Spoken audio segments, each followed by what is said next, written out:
¿Cuál es el verdadero Jerry Lewis? El fantástico comediante consagrado por sus fervorosos admiradores como el más genuino heredero de la estirpe de Buster Keaton y Charles Chaplin, o el bufo grotesco que para sus detractores disimulaba el bajo vuelo de su comicidad con un festival de torpes morisquetas. El audaz director dispuesto a construir desde el absurdo un mundo surrealista de contornos únicos, o el astuto actor que escondía sus limitaciones detrás de un hábil barniz de gestos demagógicos y pura concesión sentimental. El generoso artista entregado a maratónicas sesiones de desprendido apoyo a causas humanitarias, o el hombre que detrás de las cámaras nunca escondió la soledad, el egoísmo y el mal humor. El veterano actor estadounidense Jerry Lewis ha fallecido este domingo a los 91 años en su casa de Las Vegas a causa de una distrofia muscular, según ha confirmado su agente. Pese a su avanzada edad y a los problemas de salud que acarreaba desde hacía tiempo, infartos cardíacos, cáncer de próstata, diabetes, inflamaciones pulmonares y un dolor de espalda crónico, el veterano intérprete aún se encontraba en activo y tenía pensando trasladarse a Canadá en breve para participar en el rodaje de una película. Precisamente, el año pasado intervino en la película Policías Corruptos, en la que encarnaba al padre del protagonista, Nicolas Cage. Nacido el 16 de marzo de 1926 en Nueva Jersey con el nombre de Joseph Levitch en el seno de una familia de comediantes de origen judío, Lewis comenzó a actuar en el mundo del espectáculo a la temprana edad de 5 años. Una de sus obras más extraordinarias, El profesor chiflado, es tal vez la cumbre de su estilo único e intransferible. Personifica a un timorato hombre de ciencia que se vale de un extraño brebaje para transformarse, cada noche, en su antítesis, bravucón, arrogante, Don Juan. No fue, por supuesto, el primero en exponerse a los alcances y las posibilidades de una doble personalidad, pero en sus manos ese juego de ser al mismo tiempo el Dr. Jekyll y el Sr. Hyde adquirió precisos matices existenciales. Lewis se dedicó en cuerpo y alma a enfrentar esa tensión y procuró atenuar sus incómodos efectos con una hiperactividad que no mellaron ni los años ni las complicaciones en su salud. Cuanto más adverso aparecía el diagnóstico, más resuelto estaba a reforzar sus compromisos. Así ocurrió el último día de 1982, cuando después de sufrir un infarto pareció lanzarse a vivir más frenéticamente que nunca, casándose con una bailarina 20 años menor y multiplicando sus apariciones públicas. A cada indicación adversa de su organismo, diabetes, crisis cardíacas, problemas pulmonares, interminables dolores de espalda y hasta un cáncer de próstata, sumada a las secuelas de una intensa dependencia de las drogas, con intento de suicidio incluido en 1978, respondía con más y más ocupaciones. Cada año esa conducta alcanzaba su clímax en septiembre, cuando Lewis se ponía durante 24 horas consecutivas frente a las cámaras al frente de una campaña nacional por TV de ayuda a los enfermos de distrofia muscular. Estos teletones benéficos eran para Lewis una causa personal, tal vez la más importante de su vida, con la que obtuvo recaudaciones millonarias y hasta lograr que un parlamentario norteamericano lo postulara en 1977 al Premio Nobel de la Paz. No le alcanzó para esa distinción, pero 3 décadas después logró recibir el máximo galardón humanitario de la industria del cine, ese Oscar honorario que agradeció en 2009 ovacionado por sus pares. Ese cuadro también respondía a cuestiones anímicas. Podría decirse que su personalidad dual y su manía egocéntrica también se relacionaban con la grieta irreconciliable que enfrentó y seguirá enfrentando a sus admiradores y sus detractores. Ídolo de Hollywood durante 3 décadas, Lewis no pudo lograr en vida el reconocimiento permanente de los críticos de su país. Los franceses me han comprendido mucho más. Hasta han dicho que tengo sentido social, cosa que no sospechaba, dijo alguna vez sobre la contundente reivindicación que logró en ese país, donde su obra fue vista siempre como fruto del talento de un verdadero creador. Inspirado, audaz y original. En su país, por el contrario, Lewis debió soportar frecuentes escarnios, ironías y calificativos. Alguien llegó a definirlo como un mimo que raya en la idiotez. Su marca distintiva era, precisamente, el humor físico y gestual, apoyado en un sinfín de poses, muecas, posturas inverosímiles y una asombrosa flexibilidad corporal. Mi género de humor es fundamentalmente visual. No es necesario conocer mi lengua para ser comprendido. Tampoco fuerzo efectos, porque mi humor nace de unas condiciones naturales que tengo para el género, dijo para justificar por qué era tan reconocido fuera de su país. Con todo, este mimo excepcional también era capaz en sus películas de modular hasta 30 voces diferentes a partir de su expresión tan conocida de adulto aniñado. En el cine impuso un personaje casi único de héroe a la fuerza. Torpe, vacilante y tímido, siempre resultaba víctima de los gags y situaciones en las que se involucraba. En sus películas parecía que todo el mundo, objetos y personas, se ensañaba contra él. Louis sabía crear atmósferas visuales que remitían desde el absurdo y el disparate a los orígenes mismos de la comedia en el cine para salir en busca de la identificación con el espectador a través de fantasías y situaciones sentimentales de pura imaginación visual. Esa corriente de poderosa simpatía reconoció en Hollywood dos momentos decisivos. El primero transcurrió entre 1949 y 1956, cuando Louis y Dean Martin llevaron adelante una fructífera alianza artística de la que surgieron 18 películas, El castillo maldito, El circo de tres pistas, El rabo de la estrella, La suerte al galope, Más muerto que vivo, entre ellas, así como innumerables apariciones en todo tipo de escenarios, por los que llegaron a cobrar $64.000 por semana. Esa asociación concluyó muy mal, cuando Louis se cansó de las ínfulas de estrella de Martin. Le daba igual actuar, solo le importaba el aplauso final, llegó a decir. El segundo llegó en 1959, cuando firmó con Paramount un contrato único para la época, mediante el cual recibió un mínimo de $10 millones a cambio de la entrega a ese estudio de los derechos exclusivos de sus apariciones en el cine durante los siguientes 7 años.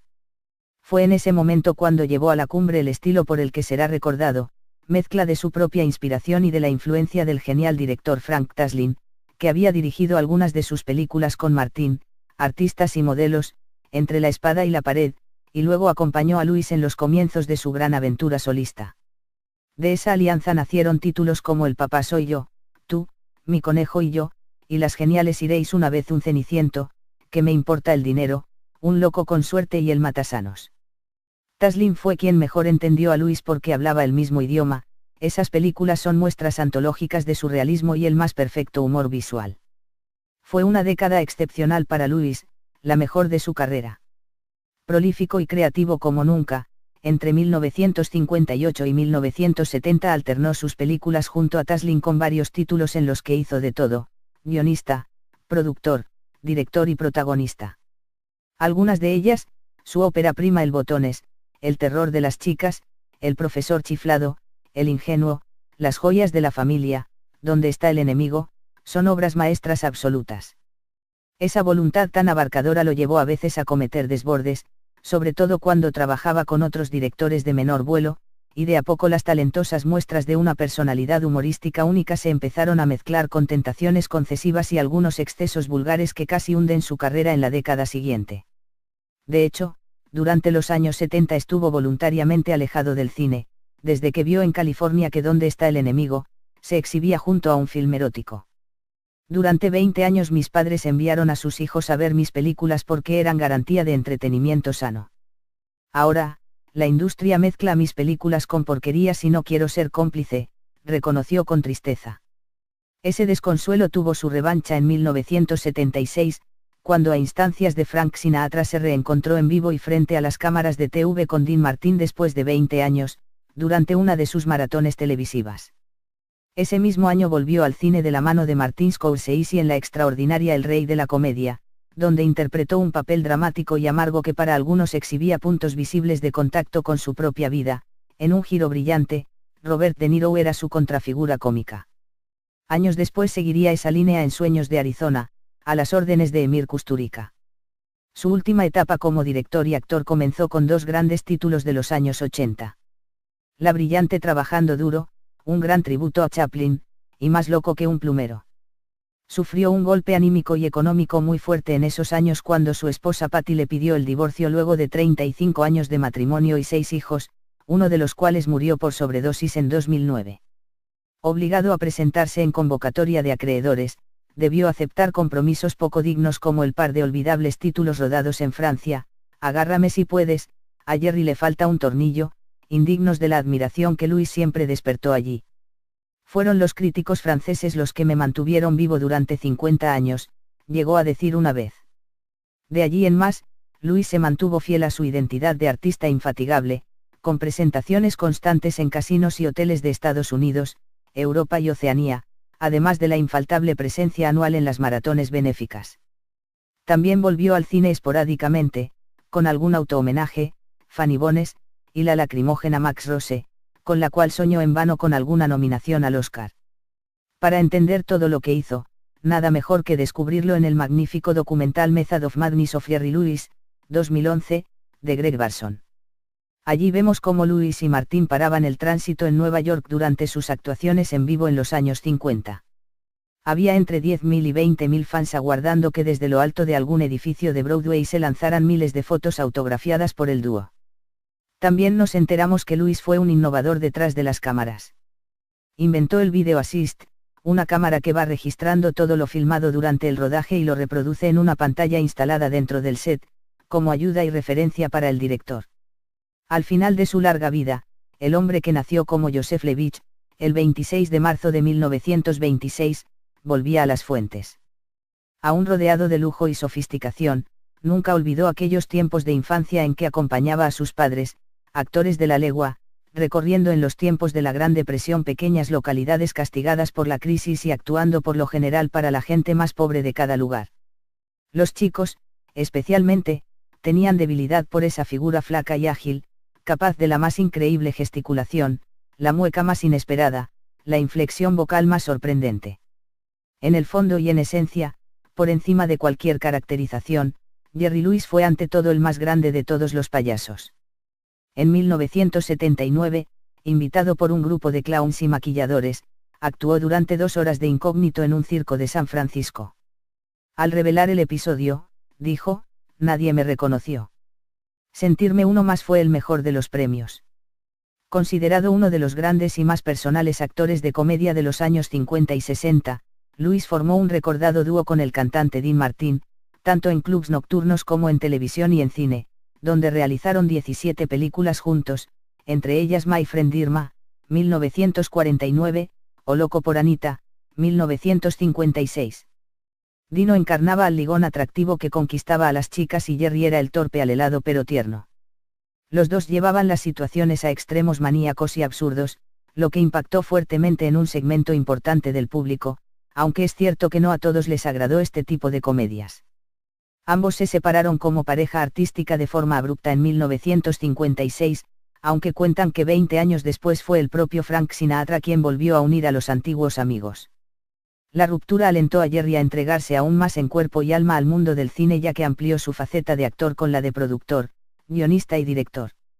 Si bien su primera película en solitario, The Delicate Delinquent, 1957, demostró que enamorar a la pantalla era lo suyo, sus siguientes filmes fueron éxitos rotundos de taquilla, muchos de los cuales han llegado a nuestros días sin que el paso del tiempo les robe un ápice de gracia. Lewis protagonizó una serie de comedias donde acuñó un humor muy peculiar y revitalizó con ingenio la antigua tradición del slapstick y el absurdo, como en El profesor chiflado, 1963, considerada por la crítica francesa como su mejor película. Sin embargo, a mediados de los 60 su estrella comenzó a decaer, ya que el público parecía cansarse de sus repetidos gags y sus filmes ya no triunfaban en taquilla. Probó suerte entonces en la televisión con el show de Jerry Lewis, un programa que se emitía los sábados y que tampoco funcionó. En los años 70 su figura perdió atractivo para el público e inteligentemente se retiró durante un largo tiempo del cine, dedicándose a la escritura, la televisión y al teatro. Además, trabajó de forma desinteresada en la Asociación Norteamericana de Distrofia Muscular y fue nominado al Premio Nobel de la Paz en 1977. En los años 80 y con directores como Martin Scorsese, el actor se atrevió a abordar papeles dramáticos y en la actualidad era el referente de cómicos como Jim Carrey, Will Ferrell o Adam Sandler. También fueron muy reconocidas sus actividades humanitarias, en especial el Maratón Televisión con el que recogió fondos a beneficio de la investigación de distintas enfermedades durante casi 50 años, hasta que su propio estado de salud se lo impidió.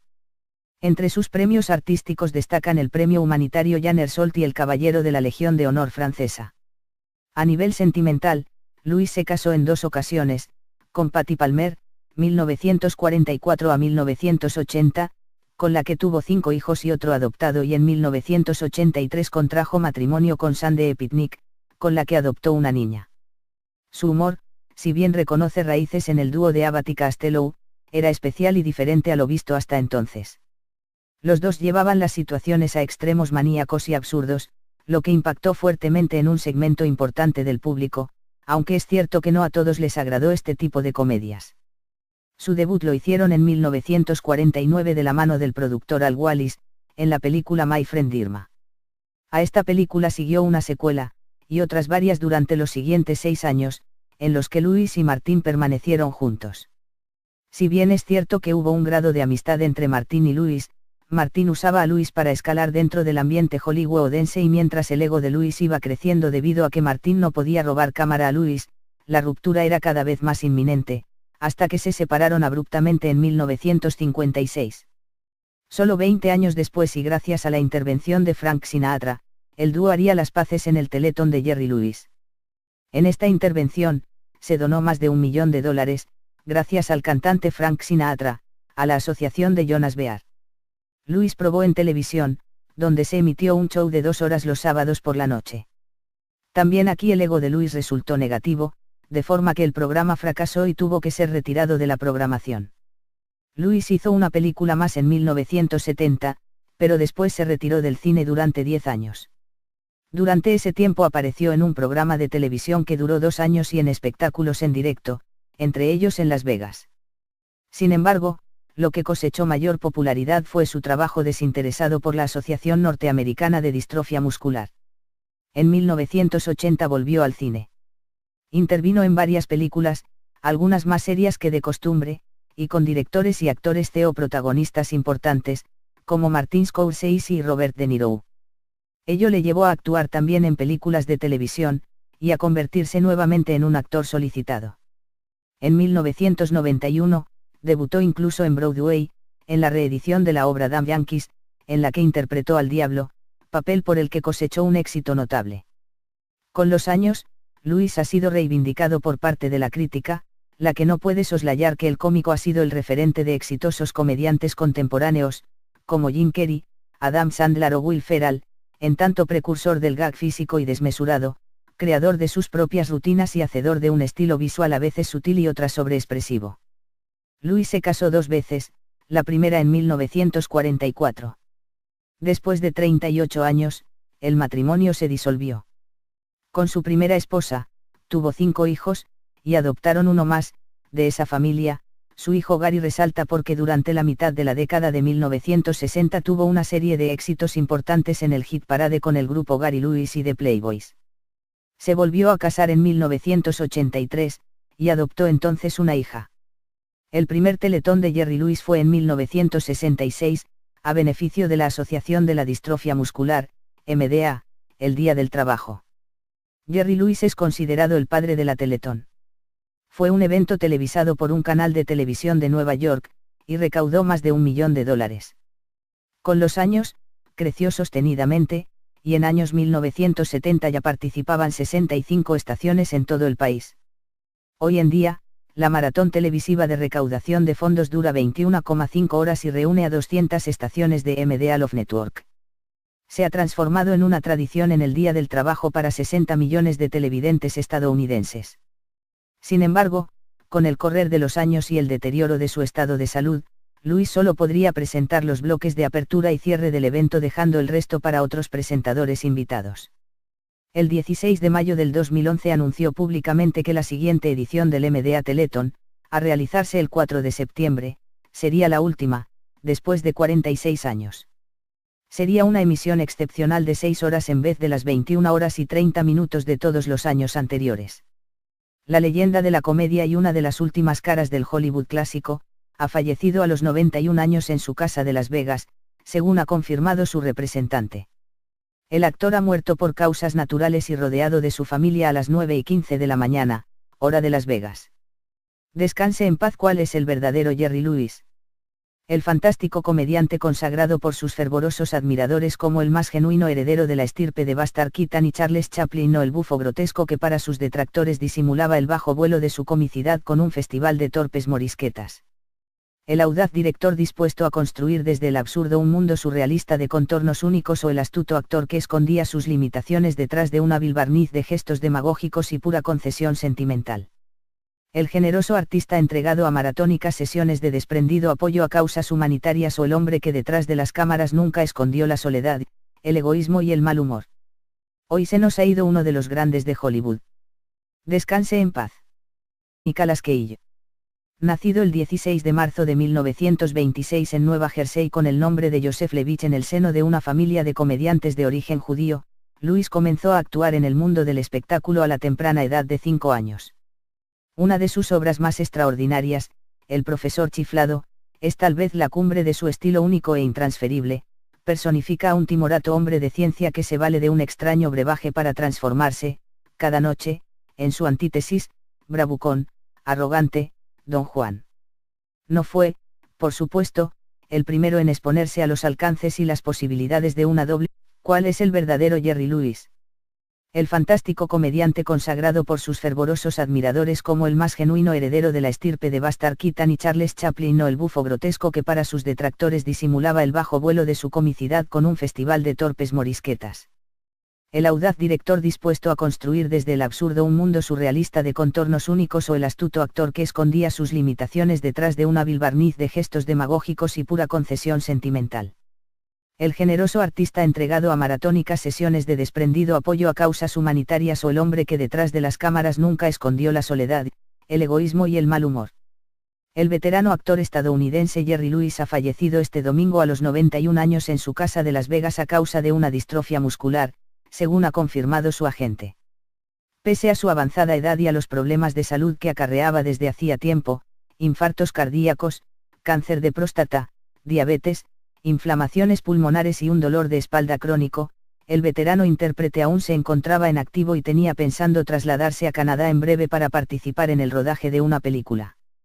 Precisamente, el año pasado intervino en la película Policías Corruptos, en la que encarnaba al padre del protagonista, condición adversa de su organismo, diabetes, crisis cardíacas, problemas pulmonares, interminables dolores de espalda y hasta un cáncer de próstata, sumada a las secuelas de una intensa dependencia de las drogas, con intento de suicidio incluido en 1978, respondía con más y más ocupaciones.